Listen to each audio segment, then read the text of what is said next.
নমস্কার, আপনাদের সবাইকে স্বাগত আজকের হল্লা বলে। আপনারা জানেন যে প্রধান বিচারপতি কলকাতা হাইকোর্টের মাননীয় বিচারপতি সুজয় পালের নেতৃত্বে তপব্রত চক্রবর্তী, মাননীয় বিচারপতি অরিজিৎ বন্দ্যোপাধ্যায়ের আন্ডার অবজারভেশনে আজকে দুটো বৈঠক হলো এবং সেই বৈঠকে উপস্থিত থাকলেন মুখ্য সচিব, স্বরাষ্ট্র সচিব, ডিজি, কলকাতা পুলিশ কমিশনার এবং মুখ্য নির্বাচনী আধিকারিক এবং বিশেষ পর্যবেক্ষক। আপনারা জানেন যে এটা সুপ্রিম কোর্টের নির্দেশ রয়েছে বারবার করে এসআইআর ইস্যুতে যেহেতু রাজ্য এবং কমিশনের মধ্যে অসন্তোষ হচ্ছে, মতপার্থক্য হচ্ছে, সেখানে দাঁড়িয়ে আমরা গত প্যানেলেই বলেছিলাম যে বৈঠকের কথা ছিল, সেই বৈঠক কিন্তু আজকে হলো এবং যেটা আপডেট আপনাদেরকে দিতে হবে যে সেটা হচ্ছে যে প্রত্যেক বিধানসভার জন্য, অর্থাৎ 294টি বিধানসভার প্রত্যেকটির জন্য একজন করে জুডিশিয়াল অফিসার নিয়োগ করা হলো এবং যাদের কাজ হবে নির্বাচনের কাজ খতিয়ে দেখবার জন্য দেখা। এবং তারা কি করবেন? আপনারা জানেন যে শুনানি প্রক্রিয়া শেষ হয়ে গেছে, এরপর হয়েছে স্ক্রুটিনি, যেটা গত 21 তারিখ ফেব্রুয়ারিতে শেষ হয়েছে। অর্থাৎ এবার যে ব্যাপারটা আসছে সেটা হচ্ছে যে এই যে বিএলও, ইআরও এবং এইআরওরা এবং মাইক্রো অবজারভাররা যে পর্যবেক্ষণ করেছেন বা যে স্ক্রুটিনি করেছেন সেটাও কিন্তু খতিয়ে দেখবেন এই জুডিশিয়াল অফিসাররা। তাদের একটা নির্দিষ্ট পোর্টাল করা হয়েছে, আপনাদেরকে বলে রাখি। কাজে কেন আমরা এটা বলছি? যাতে মানুষের মন থেকে আতঙ্ক চলে যায় যে আমার নাম অবাঞ্ছিতভাবে বাদ চলে যাবে না তো। নির্বাচন কমিশন যেটা তৃণমূল যে প্রোপাগান্ডা করছে যে নির্বাচন কমিশন হচ্ছে অ্যাকচুয়ালি বিজেপির দালাল, সেটা ঠিক নয় তো। আমার নামটা ইচ্ছাকৃতভাবে বিজেপি বাদ দিয়ে দেবে না তো? কারণ আমি তৃণমূলের মিছিলে মিটিংয়ে হেঁটেছি, দুবার আমি জোড়া ঘাসফুল পতাকা কাঁধে নিয়েছি, বা কোনো মিছিলে আমায় দেখা গেছে আমি মার্ক হয়ে গেছি যে আমি তৃণমূল হিসাবে, আমার নামটা বাদ চলে যাবে না তো? সেই সংশয়টা মিটবে যদি বিচার ব্যবস্থার উপর আপনাদের ভরসা থাকে। তারা কি করবেন? একটা নির্দিষ্ট পোর্টালে আপনাদেরকে বলে দিয়ে এটা যে একটা ওটিপি শেয়ার করা হবে, মানে যারা জুডিশিয়াল অফিসার রয়েছেন তারা ওটিপি শেয়ার করে ওই অ্যাপ তারা খুলতে পারবেন বা পোর্টাল তারা খুলতে পারবেন। এবং সেখানে কোথার থেকে দেখা যাবে বলুন তো?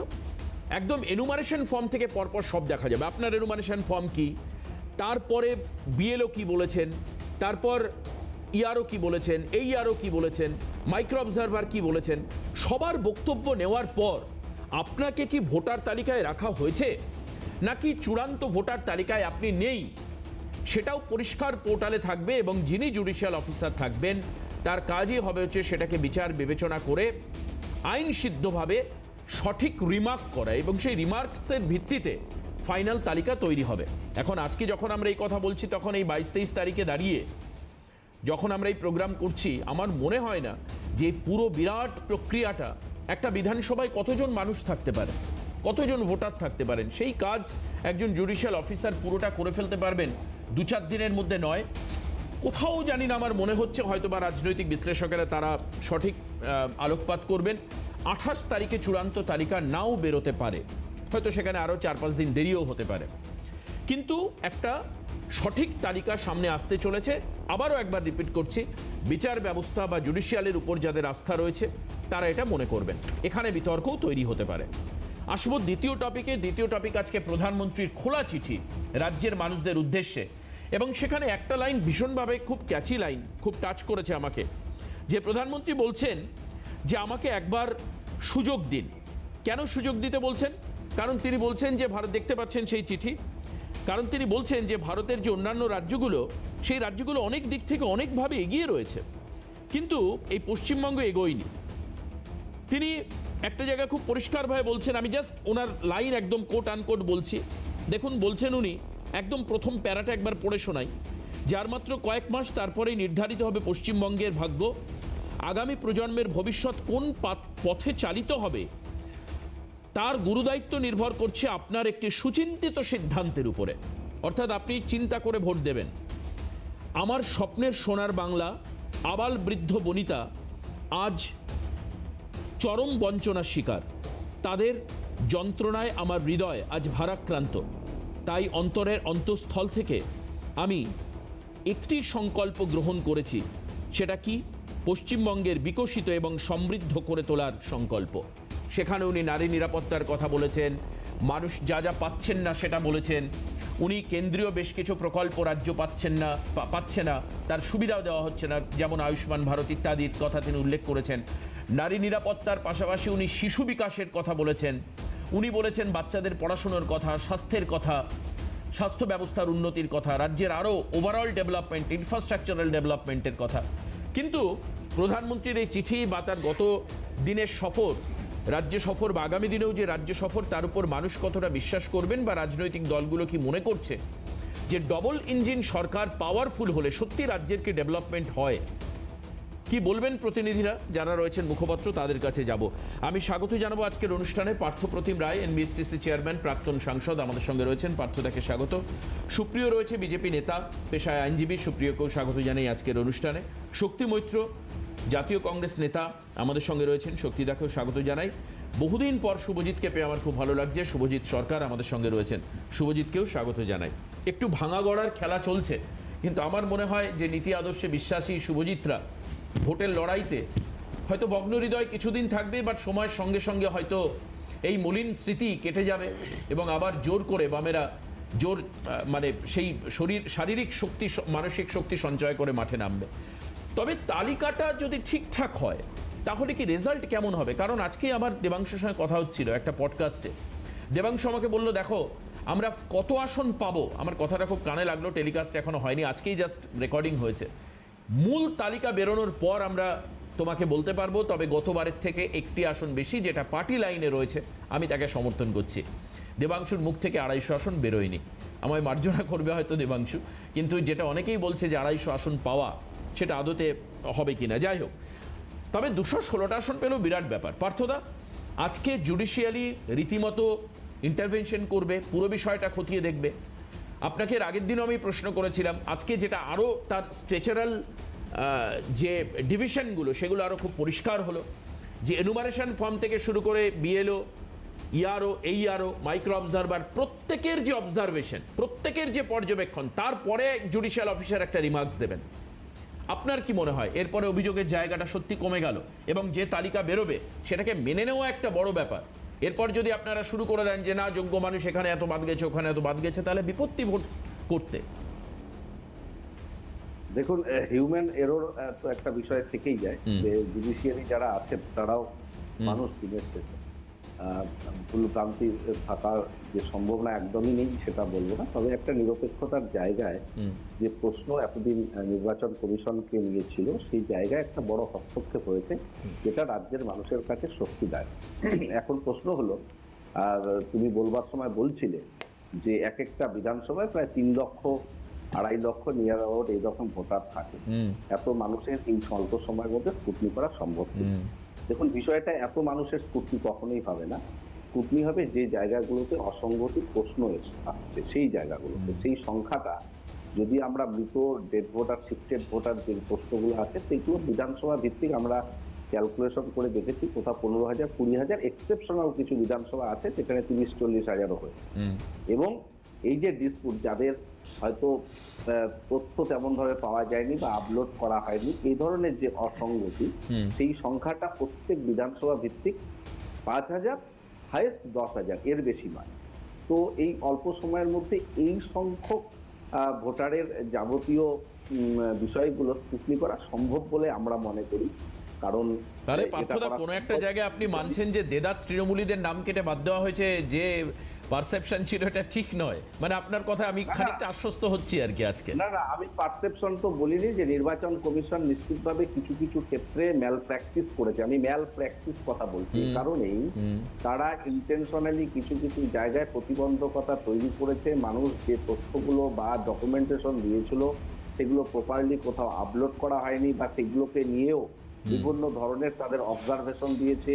যারা ইআরও তাদেরকে নির্দেশিকা দিয়েছে, যেমন করে কয়েকটি চ্যাটিং আমাদের সামনে প্রকাশ্যে এসেছে, সেখান থেকে এই বিষয়গুলো কিন্তু স্পষ্ট হয়েছে। এবং সেই জায়গা থেকেই পরবর্তী পর্যায়ে সুপ্রিম কোর্টের দৃষ্টিগোচরে নিয়ে আসার পরে কিন্তু এই হস্তক্ষেপ, প্রয়োজনীয় সময়োপযোগী নির্বাচন কমিশনের উপর এই হস্তক্ষেপ, এবং হস্তক্ষেপের ফলে এই জুডিশিয়ারির একটা ইনক্লুশন, এবং এই ইনক্লুশনে আমরা মনে করছি এই যে প্রতিবন্ধকতা, যে অসঙ্গতি বা ডেডিকেটলি যে বিষয়গুলো ঘটানোর চেষ্টা হয়েছে, সেটা কোথাও একটা সেই জায়গাটার একটা স্বচ্ছতা সামনে আসবে বলে আমরা মনে করি।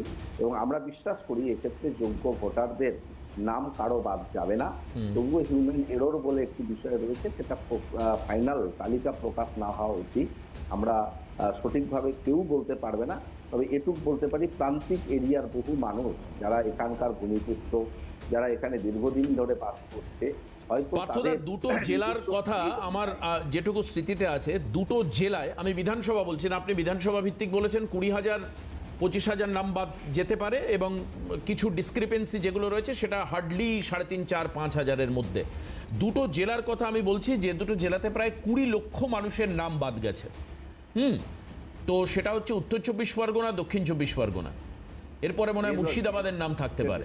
যেটা 20 লক্ষ বলছেন দক্ষিণ চব্বিশ, আপনি বিধানসভা ভিত্তিকে যদি দেখেন, আমরা কোচবিহারে 9টি বিধানসভা নিয়ে আমাদের জেলা, সেখানে 32টি কোথাও 34টি বিধানসভা নিয়ে 1টি জেলা। সেটা হতেই স্কেলে কিন্তু সংখ্যাটা বাড়ছে।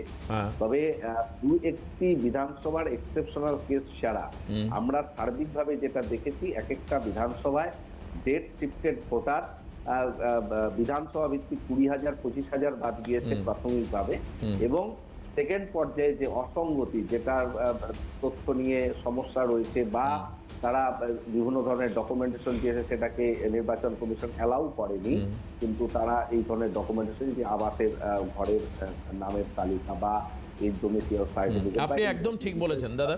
যদি আমরা 58 লক্ষকে 294 দিয়ে ভাগ করি, তাহলে 19,727 জন হচ্ছে ডেড এবং শিফটেড ভোটার, তাদের সংখ্যা।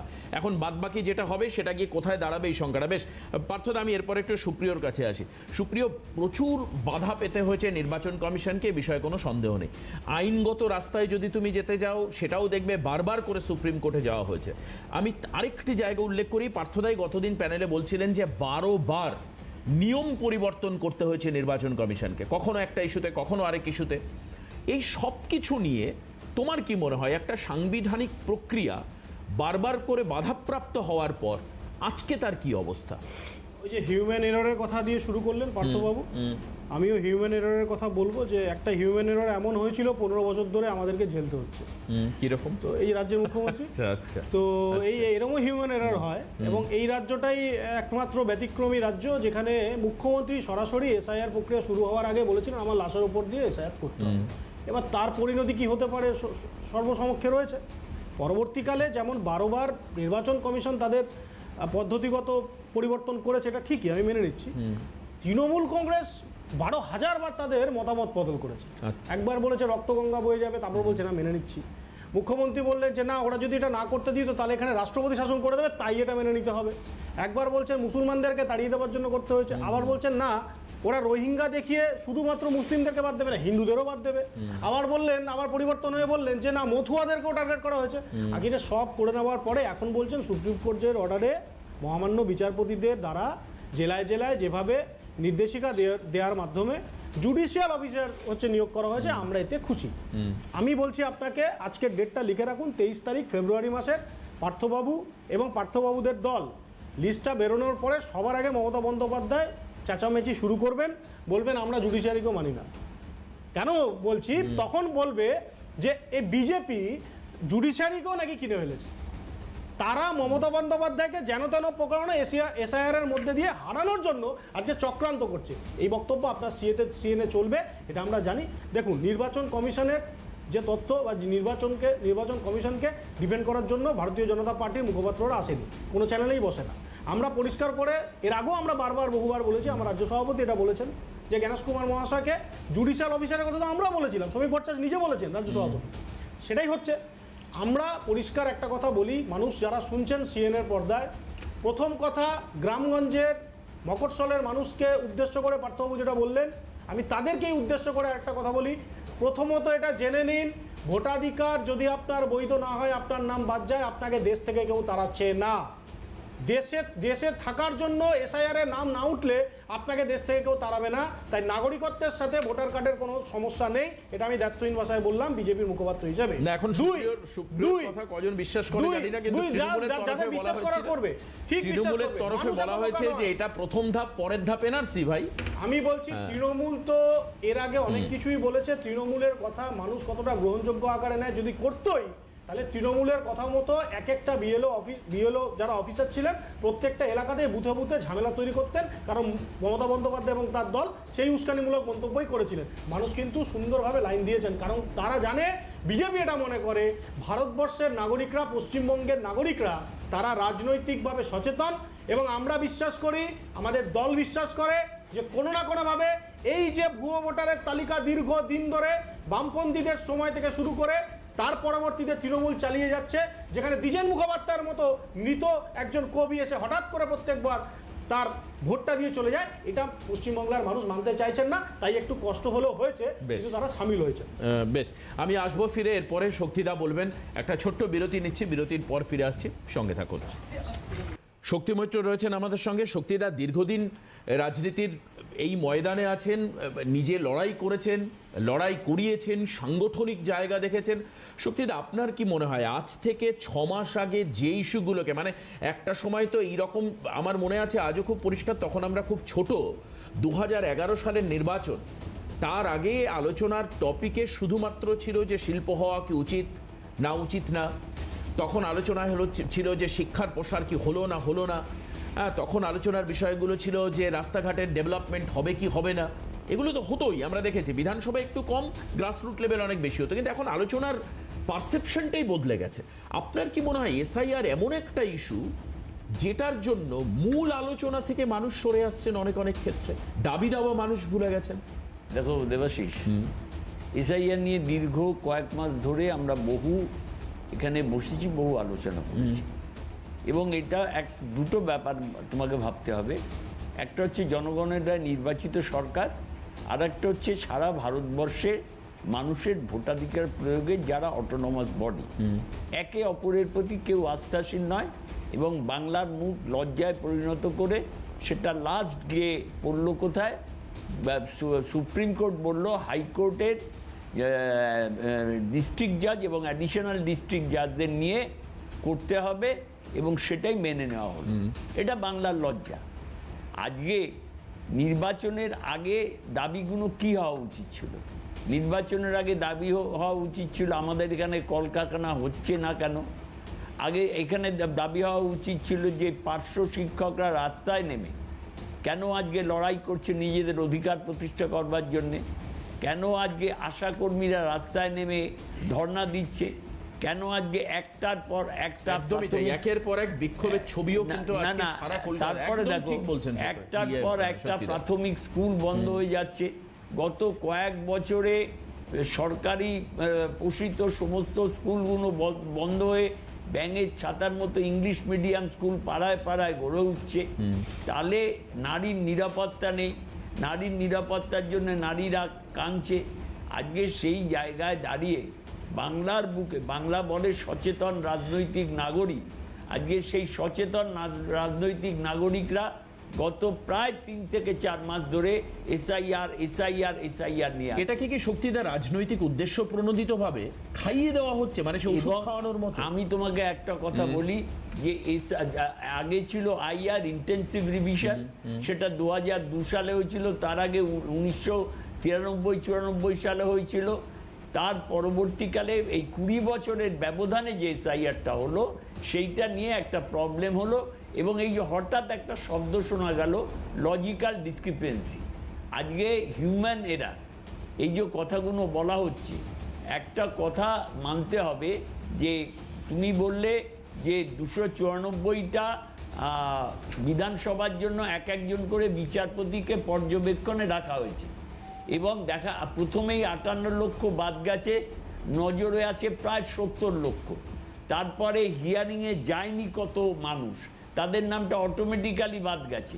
এইবার একটা জিনিস হবে যে ইআরও এবং ইআরওদের আলাদা সেপারেট পোর্টালে লগ ইন করে ঢুকতে হবে। ঢুকবার পর যে তাদের নাম, যেটা তুমি বললে এনুমারেশন ফর্ম দেওয়ার থেকে শুরু করে শেষ পর্যন্ত, সেগুলো সিসি ক্যামেরায় নজরদারি থাকবে। তা আজকে এই কথাগুলো বলবার আগে মানুষ বাঁচবার অধিকার, মানুষের অন্ন বস্ত্র বাসস্থানের অধিকার, মানুষের শিক্ষার অধিকার, একেবারে সেগুলো নিয়ে কেউ কথা বলছে না, সেগুলো নিয়ে কোনো রাজনৈতিক দল রাস্তায় নেমে কিন্তু শক্তিদা বলছে না নাকি বলতে চাইছে না, নাকি এসআইআর কে ইস্যু করে ইস্যুটা অন্যদিকে ঘুরিয়ে দেওয়া না হচ্ছে? বলছে না বা বলতে চাইছে না, এসআইআর কে ইস্যু করে একটা কথা মানতে হবে যে এসআইআর একটা স্বাভাবিক প্রক্রিয়া, কিন্তু যে 13টা নথি চাওয়া হয়েছে, যেমন বলা হয়েছে যে রাজ্য সরকারের জমি হবে না, পাট্টা দেখাতে হবে, এবং সুপ্রিম কোর্টের নির্দেশে অ্যাডমিট কার্ডকে মেনে নেওয়া হয়েছে। এখন ঘটনা হচ্ছে, আমার বক্তব্য একটাই, যে আমরা বলেছিলাম প্রথম দিন থেকে আজ পর্যন্ত যে যোগ্য ভোটার যেন বাদ না যায়, অযোগ্য ভোটার যেন ভোটার লিস্টে নাম না থাকে, ডেট শিফটেড, এবং যারা বিবাহ সূত্রে যাদের পদবি পরিবর্তন হয়েছে, যারা অন্য জায়গায় চলে গেছে, এক জায়গায় সারেন্ডার করে সেই জায়গায় নাম তোলার জন্যে, এবং একটা নির্দেশ দিয়েছে যে একটা সাপ্লিমেন্টারি বলছে যে 28 না, তারিখে। আজকে একটা জিনিস শক্তিদা একটু পরিষ্কার করো, এই ডেডলাইন গুলো তো আমরা জানি, একটা জায়গা পরিষ্কার শক্তিদার থেকে জানতে চাইবো, এটা কি সত্যি উদ্দেশ্য প্রণোদিতভাবে বিজেপি ম্যানিপুলেটেড নির্বাচন কমিশনের কাজ, নাকি আজকের দিনে দাঁড়িয়ে যখন পার্থদা স্ট্যাটিস্টিক্স দিচ্ছেন যে খুব একটা বেশি বাদ যায়নি এখনো পর্যন্ত, নাকি সেটা ফালতু একটা বায়ানারি তৈরি করার না না, চেষ্টা করা? পরিসংখ্যানটা ওইভাবে দিলে হবে না, ওইভাবে বললে হবে না। না না, এখনো পর্যন্ত সেটা তো ফাইনাল তারিখ না হলে আমাদের কারোর পক্ষে বোঝা সম্ভব নয়। 28 বলছে 95% কাজ শেষ, 5% বাকি আছে, এবং ভার্ডিক্ট দিয়েছে যে 28 তারিখেই বের করতে না, হবে। আপনাদের তাহলে অবস্থান কোথায়? তাহলে- আজ একই রকম ভাবে বিজেপি করাচ্ছে উদ্দেশ্য প্রণোদিতভাবে নির্বাচন। Definitely। ব্যাস, এবং ব্যাস। তাহলে এত কথা বলার আর কোনো জায়গাই না, নেই। সবচেয়ে বড় কথা হচ্ছে যে বলছে যে নির্বাচনের মনোনয়ন জমা দেওয়ার আগে পর্যন্ত 6 নম্বর ফর্ম ফিল আপ করে আবার নাম তুলতে পারবে। এতে চারিদিকে বিশৃঙ্খলা, অশান্তি আরো ইনভাইট করা হবে, আরো নেমন্তন্ন করে ডেকে আনা হবে। এবং আজকে যে প্রায় নজরে আছে, কত জানো?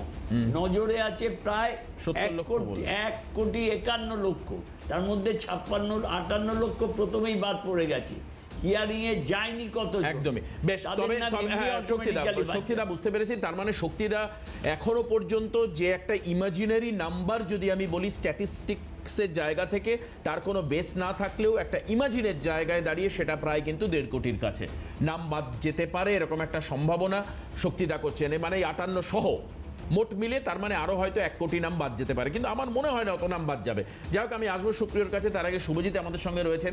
বিরতিতে যাওয়ার আগে আজকে বৈঠক শেষে রাজ্যের সিইও মনোজ আগরওয়াল কি বলেছেন শুনতে শুনতে আমরা বিরতি নেব। ফিরে এসে আমি শুভজিতের কাছে যাব। দেখুন, অনেক জায়গায় আরাম হয়ে গেছে। আচ্ছা আরাম হয়ে গেছে। মাঝখানে স্টার্ট হয়েছিল, একটা টিদিং প্রবলেম ছিল, কিছু জায়গায় ওটিপি প্রবলেম ছিল, এখন অনেক জায়গায় সলভ হয়ে গেছে। আচ্ছা লগইন আইডিতে বলছি স্যার আজকে হাইকোর্টের চিফ জাস্টিসের কাছে যে আপনারা বৈঠকে গেলেন, চিফ জাস্টিস কোনো প্রপোজাল কি আপনাদের কাছে রাখলেন? না কোনো এটা আমাদের ইন্টারনাল মিটিং ছিল, আমার কোনো মিটিং ছিল না যে প্রপোজাল এখানে ওখানে। আর লাস্ট কোশ্চেন স্যার, জেলা জজ বিচারকদের কি কোনো এসওপি দেওয়া হচ্ছে এই কাজের জন্য? এসওপি ওটা তো আপনার যে অনলাইন সফটওয়্যার আছে, অনলাইন পোর্টাল আছে, ওর মধ্যে সব আছে। এসওপিটাও আছে? ওটা সকালে ট্রেনিং হয়ে গেছে। আচ্ছা এটা একটা সিম্পল একদম পোর্টাল আছে, যেখানে আপনি সব ডকুমেন্ট দেখতে পারেন, দেখতে পারবেন, ডিসিশন লিখতে পারবেন, আছে। সবচেয়ে বড় কথা, যদি 2025 সালে বা 25-26-এর এসআইআর না হতো, তাহলে বিশ্বাস করুন এই রাজ্যের বহু মানুষ জানতেই পারতেন না যে অত্যন্ত নিভৃতে বাম আমলে 2002 সালে আরেকটা এরকম নিবন্ধীকরণের কাজ হয়েছিল, এবং তাতে 1-2 নয়, প্রায় 28 লক্ষ মানুষের নাম কেটে বাদ দেওয়া হয়েছিল। হ্যাঁ তাই তো, আইআর হয়েছিল। হ্যাঁ, এবার শুভজিতের কাছে আমার প্রশ্ন, শুভজিৎ হয়তো তুমি তখন খুবই ছোট, রাজনীতির সরাসরি করো কিনা আমি জানি না, না ক্লাস 1-এ পড়ি, ক্লাস 1-এ পড়ো, কিন্তু ব্যাপার হচ্ছে যে সেবার এতটাই মানে নিশ্চিন্তে নিভৃতে একটি সাংবিধানিক সংস্থা তাদের কাজ করলো, এবার এত গন্ডগোল হচ্ছে। কারণ আমি বলছি, তোমাকে তো এর মধ্যে খুব একটা রেগুলার পাইনি, আমি তোমার থেকে জানতে চাইছি এসআইআর কে সামনে রেখে কি আসলে কোনো সত্যি ঘটনা চাপা দেওয়ার চেষ্টা করা হলো, নাকি অন্যদিকে যদি দেখো সত্যিই বিজেপি ম্যানিপুলেট করে 2021-এর স্ট্যাটিস্টিক্সে কিছু ভোট বিধানসভায় কেটে মার্জিনটা ঠিক করতে চাইলো?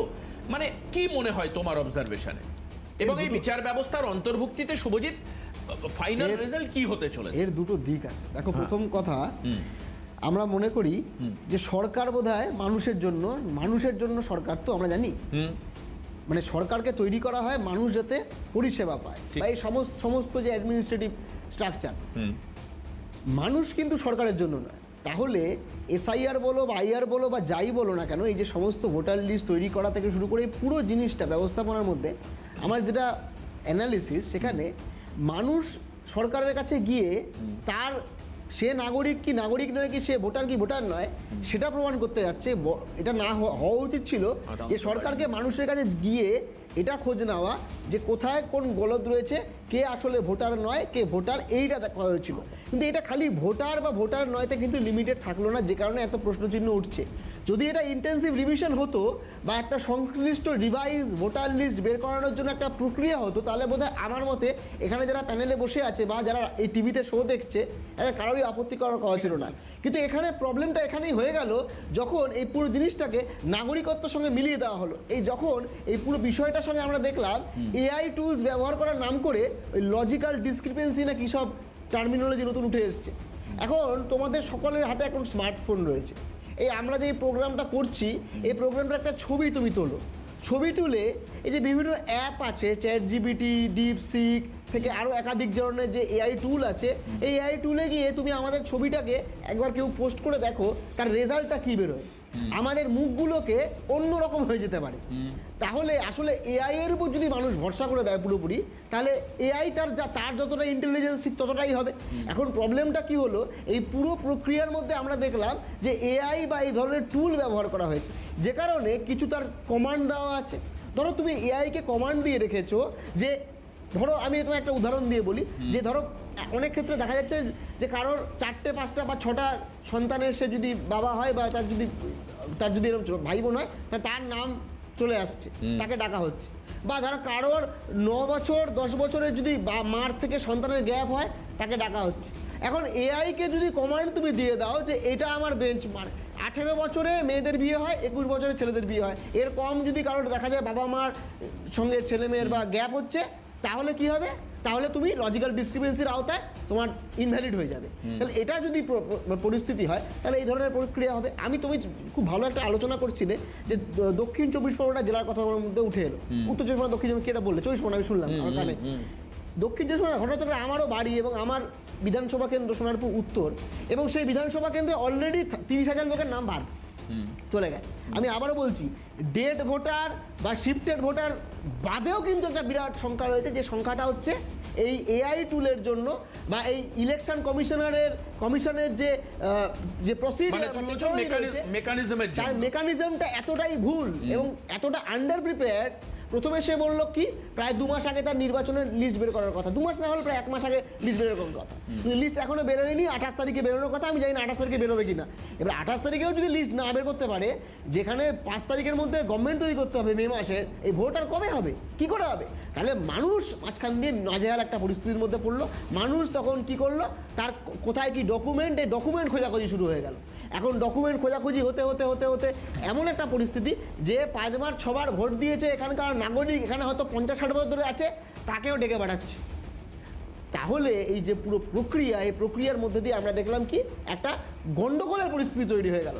2002-এর সময় তুমি যে বলছো 2002-তেও হয়েছে, তখন বামফ্রন্ট সরকার রাজ্যে ক্ষমতায়, রাজ্যে সরকার চালাচ্ছে, তাদের মধ্যে এরকম পরিস্থিতি তৈরি হয়নি যে তারা বলবে যে না করতে। সব থেকে বড় কথা শুভজিৎ, তখন তো এআই টুলও ছিল। অনিল বিশ্বাস তৎকালীন এআই টুলও ব্যবহার করা হয়নি, তৎকালীন সময় ম্যানুয়ালি হয়েছিল হয়তো। অনিল বিশ্বাস তৎকালীন সময়ে সিপিএম এর রাজ্য সম্পাদক, সেই সময় দাঁড়িয়ে পুরো এই প্রক্রিয়াকে কখনো বলেননি যে প্রক্রিয়া ভুল, আমরা করতে দেবো না।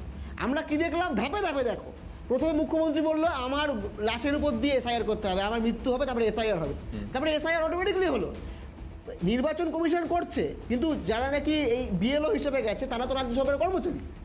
এরা যে তদন্ত করেছে, এরা যা ডেটা জোগাড় করেছে, তার ভিত্তিতে কিন্তু আমরা দেখছি লিস্ট প্রিপেয়ার্ড হচ্ছে। তাহলে এখানে গলদের মধ্যে কিন্তু আমাকে রাজ্য সরকারের মেশিনারিকেও আনতে হবে।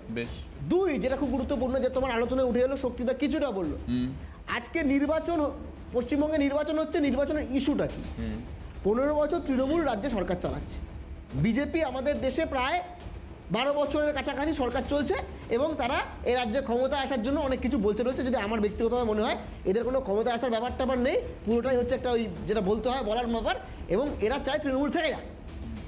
আসল ব্যাপারটা কি, এই যে লেখাপড়ার কথা উঠে এলো, লেখাপড়া, কর্মসংস্থান, নারীদের অধিকার, কৃষকের ফসলের দাম, ক্ষেত মজুরের মজুরি, শ্রমিকের ন্যায্য মজুরি, এই যে বিষয়গুলো, এগুলো কিন্তু এজেন্ডা হচ্ছে না। এজেন্ডা কি হচ্ছে? একদিকে দেখো শিল্প হচ্ছে না বলে রাজ্য সরকার বলছে 1500 টাকা দিয়ে দেবো, অনেকে ভাবছে 1500 টাকা বোধহয় দিচ্ছে, খুব ভালো। যারা লাইনে দাঁড়িয়েছে, আমি তোমাকে বলছি, যারা লাইনে দাঁড়িয়েছে তুমি তাদের মুখ দিয়ে কিন্তু শুনবে না কেউ বলেছে যে তৃণমূল জিন্দাবাদ, মমতা বন্দ্যোপাধ্যায় জিন্দাবাদ। তারা বরঞ্চ বলেছে যে আমার ট্যাক্সের টাকা, যে টাকা লুট হয়েছে, সে টাকার কিছু অংশ যদি পাই তো পাবো, এতে এমন কি আছে। আমরা বলছি 1500 টাকা কেন, 3000 টাকা দিক বেকারদেরকে, কিন্তু তার সঙ্গে তো চাকরি দিতে হবে, কাজ দিতে হবে।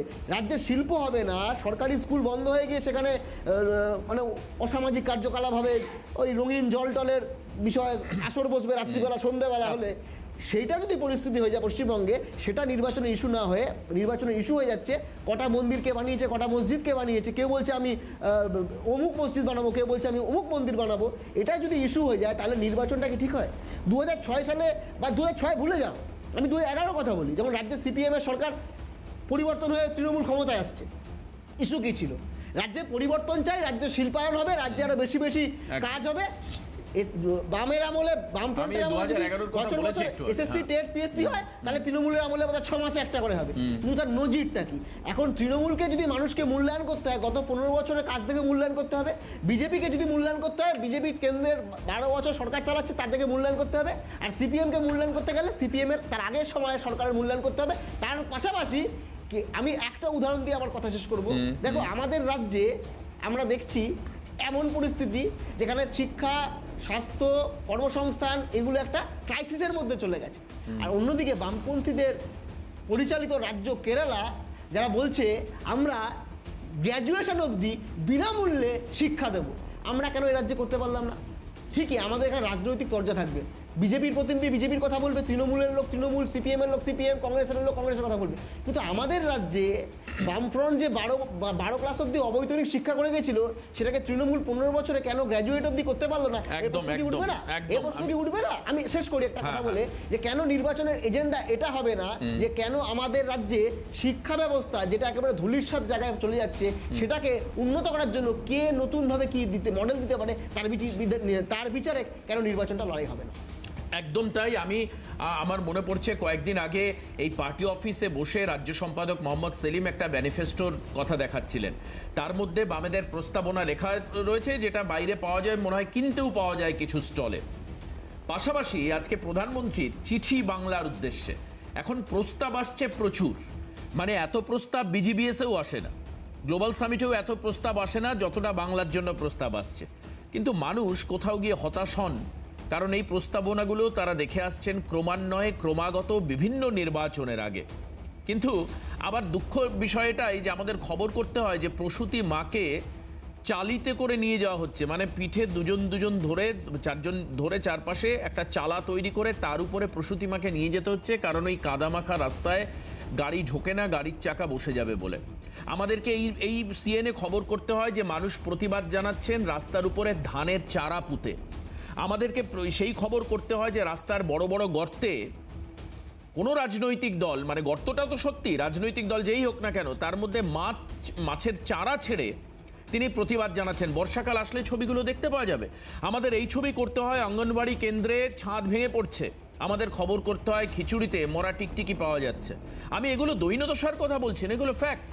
হয়তো এই রাজ্যে ঝলমলে আলো হয়েছে, বড় বড় রাস্তা হয়েছে, অবশ্যই রাস্তার পাশে বাতিস্তম্ভগুলোতে আলো জ্বলছে, কিন্তু তবুও সেই আলোর পেছনে যে অন্ধকার লুকিয়ে রয়েছে, সেই অন্ধকার নিয়ে কেন আলোচনা হচ্ছে না?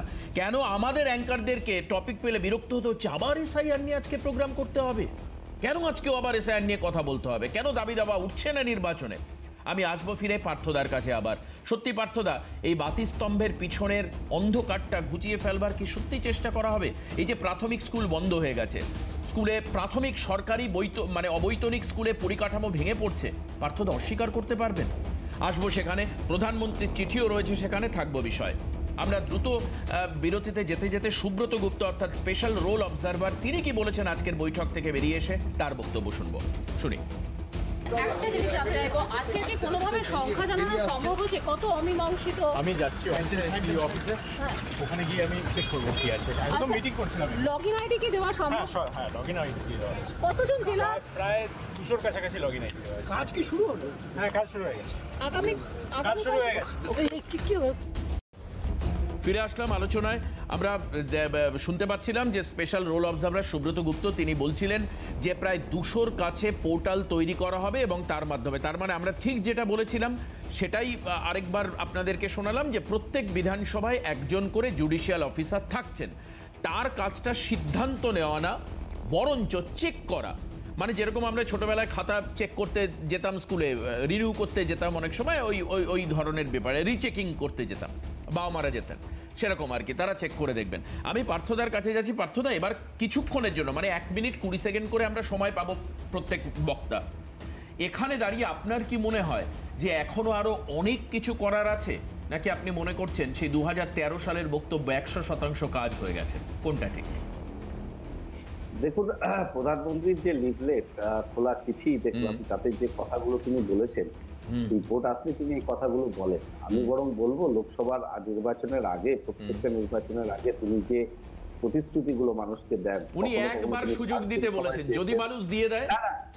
এর আগেও 8ই নভেম্বর নোটবন্দির পরে তিনি কয়েকদিন সময় চেয়েছিলেন, তারপরে দেশের ভোল পাল্টে যাবে, সন্ত্রাসবাদী মুক্ত হয়ে যাবে, কালো টাকা উদ্ধার হবে, অনেক কিছু বলেছেন। বাস্তবের মাটিতে দাঁড়িয়ে কিচ্ছু হয়নি। চৌরাস্তার মোড়ে নাকি তার নাম কি রাখা হবে বলে তিনি প্রতিশ্রুতি দিয়েছিলেন, কোনো কিছু হয়নি। এই প্রতি বছর ভোট আসলে উত্তরবঙ্গে এসে তিনি চা বাগিচার কথা বলেন, চা বাগানের স্বপ্ন দেখান, এখানকার নদী ভাঙনের সমস্যার সমাধানের কথা দেখান, এখানকার রাজবংশী ওরিয়েন্টেড কর্মসূচির কথা বলেন। আজও রাজবংশী ভাষা, কামতাবলী ভাষা অষ্টম তফসিলে অন্তর্ভুক্ত হয়নি। এটা আমাদের খুব দুঃখের বিষয়। এ ধরনের বহু ঘটনা আছে। সুতরাং প্রতিশ্রুতি তারা দিচ্ছে, কিন্তু বাস্তবের মাটিতে এই উড়িষ্যায় আজকে বলছে যে নারীদের সুরক্ষা, শিশুদের সুরক্ষা। আজকে 12 বছরের একজন নাবালিকা স্কুলের ভেতরে 2 বছর ধরে লাগাতার ধর্ষিতা হচ্ছেন, এই খবর যখন সামনে আসে উড়িষ্যায় ডাবল ইঞ্জিনের সঙ্গে, তখন আমাদের দুঃখ পেতে হয়। এ ধরনের আকছার প্রতিদিন আমরা ঘটনা শুনছি। যে দিল্লির মুখ্যমন্ত্রী রেখা গুপ্তা এসে বাংলায় নারী বিষয় বা অন্যান্য বিষয় নিয়ে কথা বলবার চেষ্টা করছেন, বাংলাকে গালমন্দ করছেন, তার দিল্লির অবস্থা তিনি কি করছেন সেটা আজকে মানুষ উপলব্ধি করতে পেরেছে। সুতরাং এই গাল গল্পগুলো শুনতে ভালো লাগে, বাস্তবের মাটিতে তারা কতটা ফলপ্রসূ করেছে ডাবল ইঞ্জিনের সরকার স্পষ্ট। আমি পার্থদা আর সময় নেই, আমাকে সবাইকে বলতে দিতে হবে দাদা। ছোট ভাই বামফ্রন্টের যিনি বললেন যে শিক্ষা ব্যবস্থা থেকে সবকিছুই বাম জামানায় একদম স্বপ্নের মতো ছিল। আমরা বাম জামানায় পড়াশুনো করেছি, একদম প্রাইমারি লেভেলে দেখেছি সেই স্কুলের পরিকাঠামো কি ছিল, কি হয়েছে আজকের দিনে, এই পার্থক্যটা বোঝা যায়। কিন্তু পার্থদা, আপনি তো এটাও বলবেন যে বাম জমানায় পড়াশোনা করে সুদূর জেলাতে থাকা পার্থপ্রতিম রায় আজকে সাংসদ হয়েছেন, এনবিসিএসির চেয়ারম্যান হয়েছেন, পড়াশোনা করে আজকে আপনি এমপি হয়েছেন, এমপি হয়েছেন। আমি আরো বেশি উদাহরণ দিতে হবে না, আমি সুপ্রিয়র কাছে আসি। আচ্ছা, একটা মিনিট। আমার মনে হয় না যে কোনো প্রশাসনের কাছে বা প্রশাসকের কাছে এমন কোনো কেমিক্যাল রয়েছে বা এমন কোনো কেমিক্যাল রিয়াকশন রয়েছে যাতে ধর্ষক এবং ধর্ষণ পুরো বন্ধ করে দেওয়া যায়। কাজেই এই উদাহরণগুলো দিয়ে রাজ্যের ধর্ষণকে কিভাবে কি ব্যাখ্যা হয় আমি জানি না। আজকে দুজনের কথা এখানে উল্লেখ করা রয়েছে এই চিঠিতে। একজন হচ্ছেন ঋষি অরবিন্দ, একজন হচ্ছেন স্বামী বিবেকানন্দ। তারা বাংলাকে যেভাবে গড়তে চেয়েছিলেন, এই যুগপুরুষেরা পশ্চিমবঙ্গের যে স্বপ্ন দেখেছিলেন, প্রধানমন্ত্রী বলছেন তা আজ হিংসা এবং নৈরাজ্যে জর্জরিত। তিনি বাংলার আরও 2 মনীষীর কথা বলেছেন, একজন স্বাধীনতা আন্দোলনের অন্যতম পথিকৃৎ সুভাষচন্দ্র বসু, আর অবশ্যই কাব্যের জগৎ, লেখার জগতের কবি, বিশ্বকবি কবিগুরু রবীন্দ্রনাথ ঠাকুরের কথা। এই যে একটা মিথ, এই যে একটা স্বপ্ন, সুপ্রিয়, সত্যি কি এটা ফিরিয়ে দেওয়া সম্ভব? কারণ একটা ট্যাগ তো আছেই যে তোমাদের দল অবাঙালিদের দল, বাঙালি সেন্টিমেন্ট তোমরা বোঝো না। প্রথম কথা, যারা এটা বলেন তাদের প্রতি আমার করুণা হয়, কারণ আমাদের দলটার প্রতিষ্ঠাতাই ডক্টর শ্যামাপ্রসাদ মুখোপাধ্যায়। এবং সবচেয়ে বড় কথা, আজকে যেখানে বসে আমরা ডিবেটটা করছি, এই অংশটা কার কারণে এই পশ্চিমবাংলা আছে, আই থিঙ্ক এটা সবাই একমত হবে, সিপিএম বাদে। তো স্বাভাবিকভাবে, কারণ মুসলিম লীগের সাপোর্টার ওরা, তো স্বাভাবিকভাবেই আমি যে কথাগুলো এতক্ষণ উঠে আসলো, পার্থদা থেকে শুরু করে আমার ভাই শুভজিৎ থেকে শুরু করে, দেখো একটা খুব গুরুত্বপূর্ণ দুটো কথা উঠে এসছে। একটা হচ্ছে যে খাদ্য, বাসস্থান, ভাত দে, মাছ দে, এই যে বক্তব্যগুলো, একটা রাজ্য সরকার স্বাধীনতা আন্দোলনের পর থেকে 77 সাল মানে 77 অব্দি রাজত্ব করলো, আর একজন 77 থেকে আজকে 2011 পর্যন্ত রাজত্ব করলো, 34টা বছর। তাহলে এই 68 বছরটাকে যদি আমি কাউন্ট করি, তারপরেও আজকে ওই দল খাদ্য দাও, বাসস্থান দাও, ভাত দাও, এই কি করতে হচ্ছে। তাহলে তারা কি করেছিল এই 34 বছরে? একটা সেক্টর 5 নিয়ে প্লিজ তাহলে আমাকে এটা এই তো কাউন্টার দিতে কোথায় 1 মিনিট পার্থদা আজকে সরকারে আছে বলে তুমি এই মানে এটা করতে পারো আমার সাথে? তো কেন্দ্র সরকারে আছে, তাতে কি হয়েছে? এই তো রাজ্যের বিষয় নিয়ে কথা। আমি লাস্ট একটা কথা বলছি, লাস্ট একটা কথা বলছি, সেটা হচ্ছে 8.5 লক্ষ কাছাকাছি একটা দেনাগ্রস্ত রাজ্যের সরকার, 8.5 কোটি টাকা কাছাকাছি দেনাগ্রস্ত একটা রাজ্যের সরকার, যেটা 2 লক্ষ কোটির কাছাকাছি বামফ্রন্ট যে এতক্ষণ বক্তব্য দিলেন তারা রেখে গেছিলেন। কেন তখন রেভিনিউ আর্ন হয়নি? কেন হঠাৎ করে এত চাকরি চাই এই তখন এই স্লোগানগুলো শুনিনি? আর বামপন্থী আমলে এইটা একমাত্র ব্যতিক্রমী রাজ্য যেখানে বামফ্রন্ট সরকারের বিরোধিতা, তার শাখা সংগঠন সিটু তারই সরকারের বিরুদ্ধে এখানে বন্ধ। ছোট্ট করে আমি শুভজিতের কাছে একটু যেতেই হবে, প্লিজ। দেখো প্লিজ আমি তোমাকে একটা কথা বলি, একটু মানে ছোট করে বলুন। বাস্তবটা হচ্ছে এই, কেন্দ্রের নরেন্দ্র মোদী এবং রাজ্যের মমতা বন্দ্যোপাধ্যায়, একটা কেন্দ্রীয় দল, একটা রাজ্য আঞ্চলিক দল, যতই তারা সর্বভারতীয় দল বলুক, এরা মোদী কখনোই চায় না মমতা ক্ষমতাচ্যুত হোক। এবং মমতা থেকে বড় আঙুলটা শক্তিদা তোমাদের দিকে উঠবে।